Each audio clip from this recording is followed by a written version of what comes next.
हमारा जो अगला अवयव है वो है ए फ्रेम। इसको हम एक और नाम देते हैं स्टैंडर्ड भी हम इसको कहते हैं, स्टैंडर्ड। तो ये जो स्टैंडर्ड होता है, जैसे यहाँ पे नाम से ही स्पष्ट है ए फ्रेम, ये ए शेप का होता है।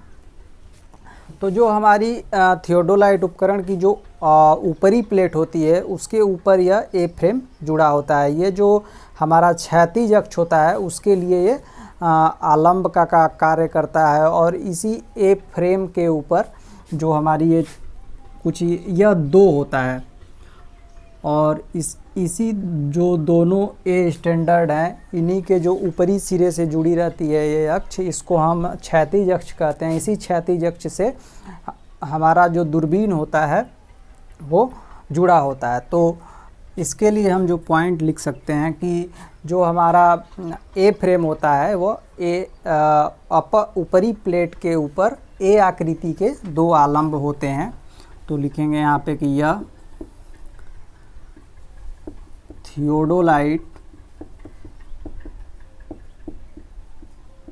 उपकरण की ऊपरी प्लेट ऊपर ए शेप में बने दो आलंब होते हैं,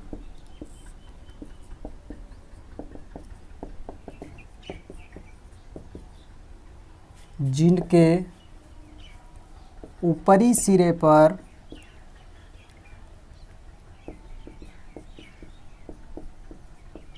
को मिलाने वाली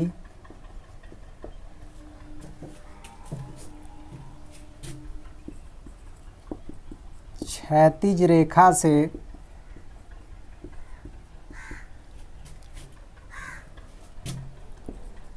दूरबीन जुड़ा होता है।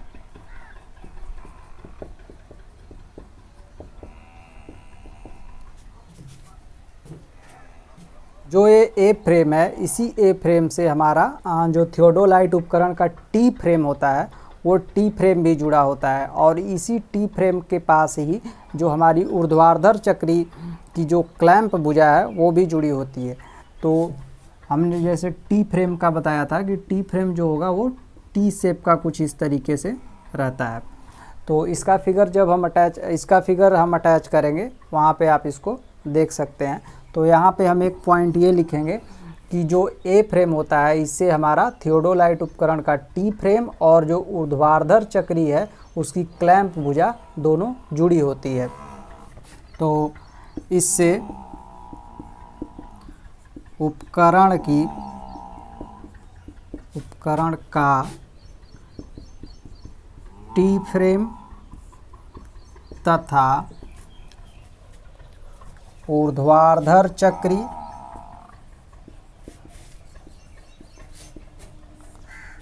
की टी भुजा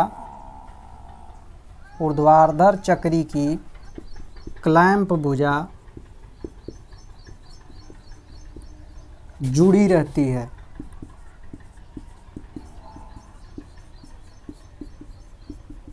ये फ्रेम है, इसका आखिर कार्य क्या है? तो हम इसका कार्य जो वो यह लिखेंगे, कार्य। ये इसका जो मुख्य काम होता है ये दूरबीन के लिए अक्ष प्रदान करता है। तो लिखेंगे दूरबीन के लिए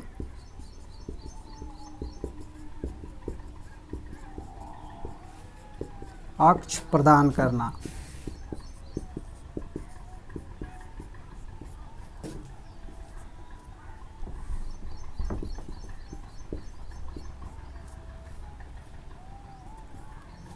हमारा जो अगला अवयव है वो है समतलन हेड। समतलन हेड के बारे में जानेंगे। तो जो ये समतलन हेड होता है ये थियोडोलाइट उपकरण का सबसे निचला भाग होता है। इसी समतलन हेड पर जो हमारा उपकरण है वो जो हमारा त्रिपाद अर्थात ट्राइपॉड होगा उस पर कसा जाएगा। तो यहाँ पे हम एक पॉइंट ये भी नोट कर सकते हैं कि यह उपकरण का सबसे निचला भाग होता है, निचला भाग होता है जिसकी सहायता से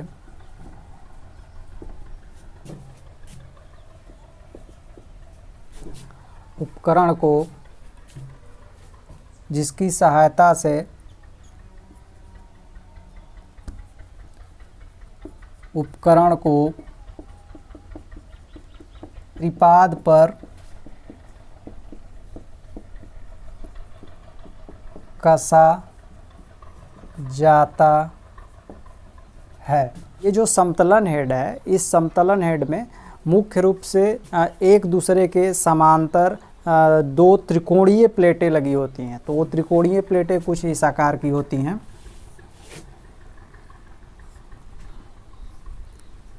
कुछ इस तरीके से वो बनी रहेंगी।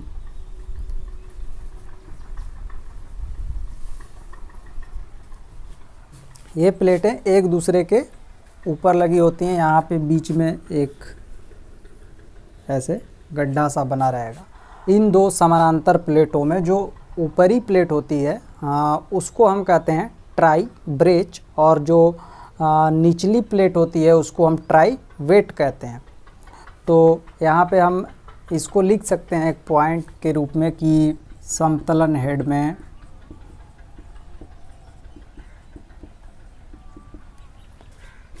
दो त्रिकोणीय समांतर प्लेटें लगी होती हैं, जिसमें ऊपरी प्लेट को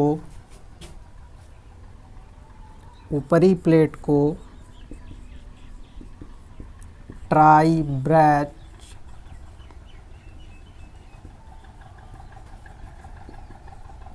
और जो निचली प्लेट है उसको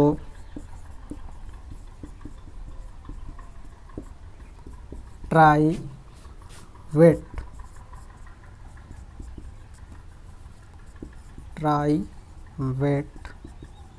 कहते हैं। ये जो हमारी निचली प्लेट है, जिस प्लेट को हम ट्राइवेट कहते हैं, इस निचली प्लेट में ये जो होल है ये बना होता है। तो इस वजह से इसको हम फुट प्लेट भी कहते हैं। तो ट्राइवेट प्लेट को हम क्या कहेंगे, और निचली प्लेट को अर्थात ट्राइवेट को हम फुट प्लेट भी कहेंगे। इस प्लेट में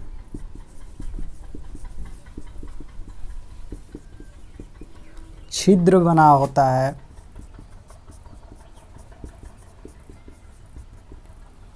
जिसके द्वारा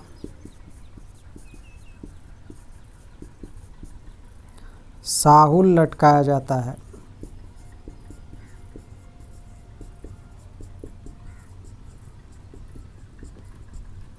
निचली प्लेट में जो ये छेद है, इसी छेद से होते हुए हमारा जो साहुल है उसको लटकाया जाता है।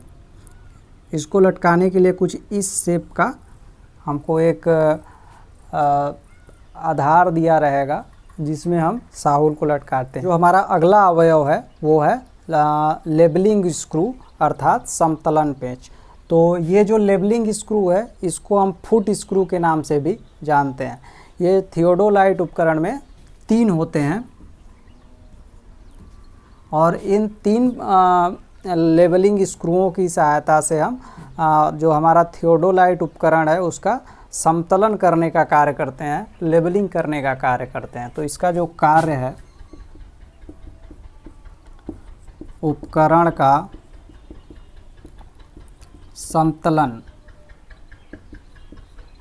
अर्थात लेबलिंग।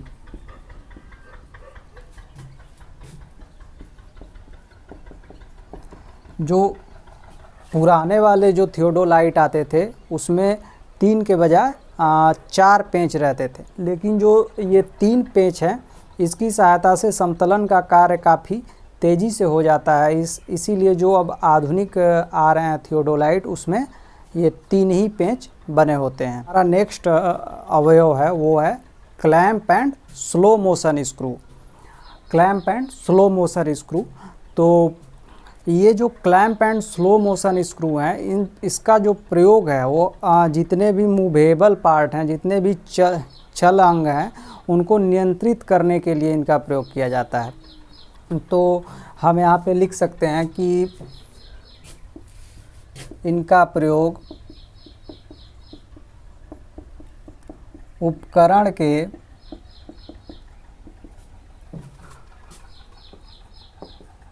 चल अंगों को नियंत्रित करने के लिए किया जाता है। इन स्क्रूओं का जो प्रयोग है वो हम हमारा जो उपकरण है उसको हम जो भी अपने मन से जिस स्थिति में उसको रखना चाहते हैं, वहाँ पे अगर हमको स्थिर रखना है, उस स्थिति में हमको उपकरण के अंगों को स्थिर रखना है, तो वहाँ पे हम इसका प्रयोग कर सकते हैं। तो वांछित स्थिति में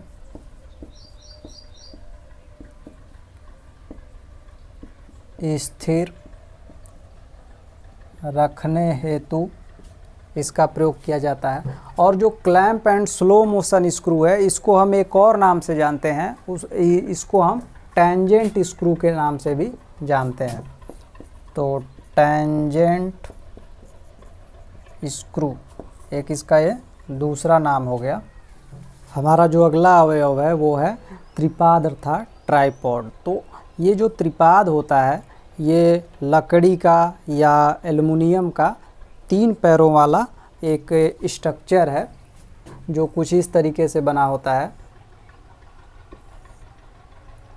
और इस त्रिपाद के यहाँ पे निचले हिस्से पर एक कुछ इस त्रिभुजाकार शेप में लोहे के या स्टील के शू लगे होते हैं।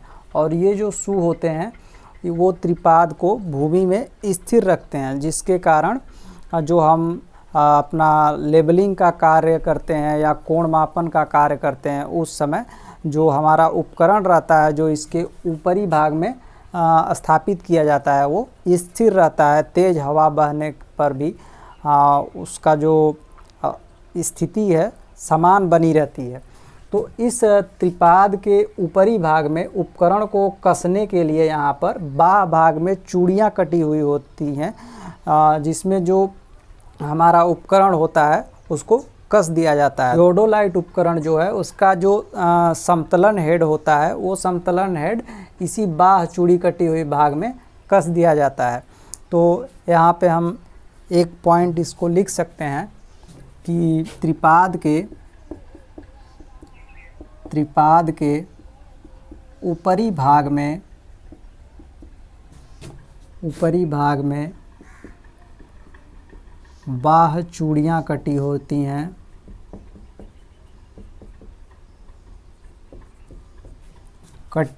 हैं, जिसमें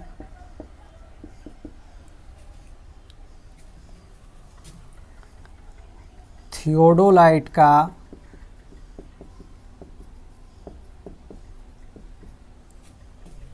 समतलन हेड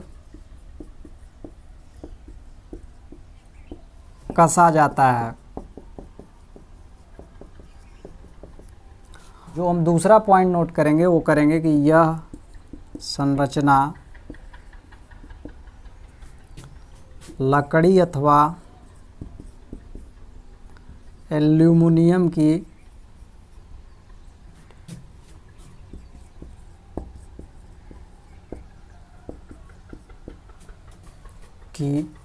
बनी होती है, जिसके निचले भाग में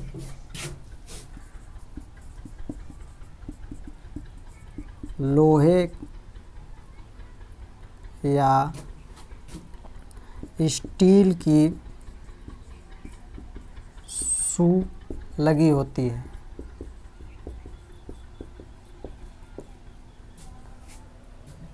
अगला अवयव जो है वो है साहुल अर्थात प्लम बॉब।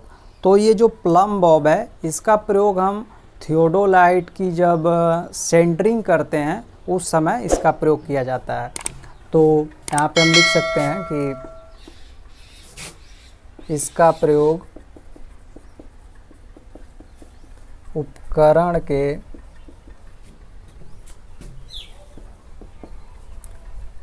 सेंटरिंग अर्थात केंद्रण करने हेतु किया जाता है। और ये जो प्लम बॉब होता है ये थियोडोलाइट उपकरण के ऊर्ध्वाधर अक्ष पर लटका हुआ होता है। तो एक पॉइंट हम यहाँ पे ये भी लिख लेंगे कि यह उपकरण के ऊर्ध्वाधर अक्ष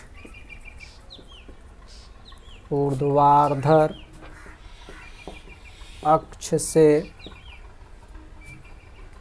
लटका हुआ होता है।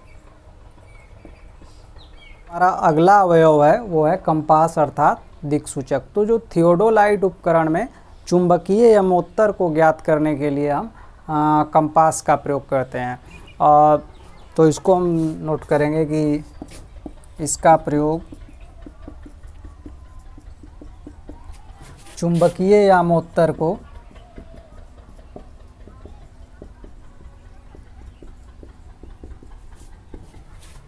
ज्ञात करने में किया जाता है। और जो कंपास है वो दो प्रकार का कंपास यूज किया जाता है, जिसमें से जो पहला वाला है वो द्रोणी कंपास